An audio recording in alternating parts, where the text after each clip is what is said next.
আসসালামু আলাইকুম। এবছর পাটের সিজন একেবারে শেষের দিকে। তুলনামূলকভাবে অন্যান্য বছরের তুলনায় এবছর আমাদের পাটের চাষটা একটু বেশি হয়েছে।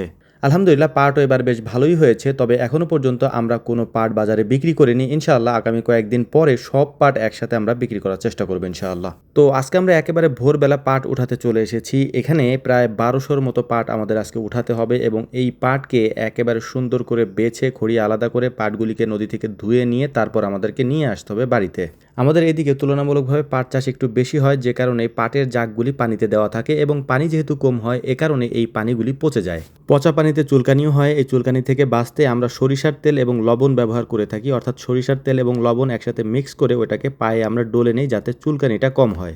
আগের দিনে পাট পচানোর জন্য কচুরি ব্যবহার করা হতো, কিন্তু এখন যেহেতু পর্যাপ্ত পরিমাণে কচুরি পাওয়া যায় না, যে কারণে পলিথিন উপরে দিয়ে তার উপরে মাটি দিয়ে ভাড়া দেওয়া হয়। কাঁচা এই পাট যখন জাগ হয়ে যায় অর্থাৎ পচে যায় তখন এই পাটের উপর থেকে পলিথিন এবং মাটি সরিয়ে এটাকে আমরা নিয়ে আসি একেবারে পানির কিনারায়। পানির কিনারায় নিয়ে আসার পরে পাটগুলিকে রাস্তায় উঠানো হয়। রাস্তার উপর থেকে এই পাটগুলিকে পুনরায় আবার নসিমনের উপরে আমরা আস্তে আস্তে করে উঠাই।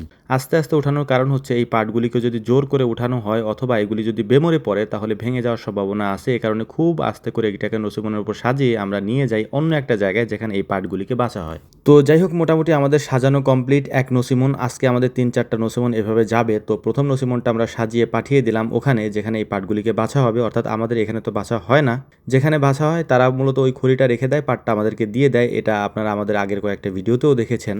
পাট বাছার পরে মূলত এই পাটগুলিকে আমরা নদীতে নিয়ে আসি এবং এখানেই ধুয়ে পরিষ্কার করে এখান থেকে বাড়ি নিব। তবে এখানে আজকে আমাদের সাথে একটা দুর্ঘটনা ঘটতে যাচ্ছিল, আলহামদুলিল্লাহ অল্প থেকে আমরা বেঁচে গিয়েছি। রাস্তা থেকে পাটগুলি যখন আমরা নিচে নামাচ্ছিলাম তখন এখানে কেউই স্থিরভাবে দাঁড়িয়ে থাকতে পারছিল না। আমি এখানে আসার পর তো একেবারে এখান থেকে পড়ে নিচ পর্যন্ত চলে গিয়েছি। আমরা এখানে কাজ করার সময় প্রচুর পরিমাণে বৃষ্টি হয়েছে, জায়গাটা একেবারে পিচ্ছিল হয়ে গিয়েছে। ভয় ছিল এখানে, যেহেতু বিভিন্ন ধরনের কাঁটাযুক্ত জিনিস রয়েছে, এর পাশাপাশি এখানে চারা আছে, মানে বিভিন্ন ধরনের মাটির জিনিস ভাঙা আছে এখানে, তারপর শামুক ভাঙা আছে। এগুলিতে হাত পা কেটে যাওয়ার সম্ভাবনা ছিল, আলহামদুলিল্লাহ সেটি হয়নি। অল্পের জন্য আল্লাহ তাআলা বাঁচিয়ে নিয়েছেন। কাজ করতে করতে আমাদের প্রায় বিকাল ৩টা বেজে যায়। ৩টার দিকে আমাদের দুপুরের খাবার আসে। বাড়ি থেকে দুপুরে আমাদের জন্য খাবার এসেছে সাদা ভাত এবং পোলট্রি মুরগি। এই পোলট্রি মুরগি যদিও আমাদের নিজেদের খামারের, আমরা এখনো পর্যন্ত আপনাদেরকে দেখাইনি, ইনশাআল্লাহ খুব শীঘ্রই দেখাবো। এর পাশাপাশি ছিল তেলাপিয়া মাছ ভাজা এবং কচুরলতি দিয়ে ইলিশ মাছের মাথা দিয়ে রান্না করা। আজকের দুপুরের খাবারটা এত ভালো লাগতেছিল এটা আসলে বলে ভাষায় প্রকাশ করা যাবে না। আমরা যেহেতু অনেক লোক একসাথে কাজ করেছি, আমরাও করেছি এবং আমাদের পাশেও করেছে। আমরা ৪ জন, বাকি পাশে আরও প্রায় ৭-৮ জন ছিল, মানে আমাদের এলাকারই সবাই। তারা তাদের নিজেদের কাজগুলি করতেছিলেন এবং আমরা আমাদের নিজেদের কাজগুলি করতেছিলাম। আমাদেরকে বাড়ি থেকে পোলট্রি মুরগি রান্না করে পাঠিয়েছিল এবং ওই ভাইদের বাড়ি থেকে গরুর গোশত রান্না করে পাঠিয়েছিলেন। তো আমরা দুজনের খাবার ভাগাভাগি করে খেয়ে তারপর আমরা আবার আমাদের পুনরায় কাজে ব্যস্ত হয়েছি।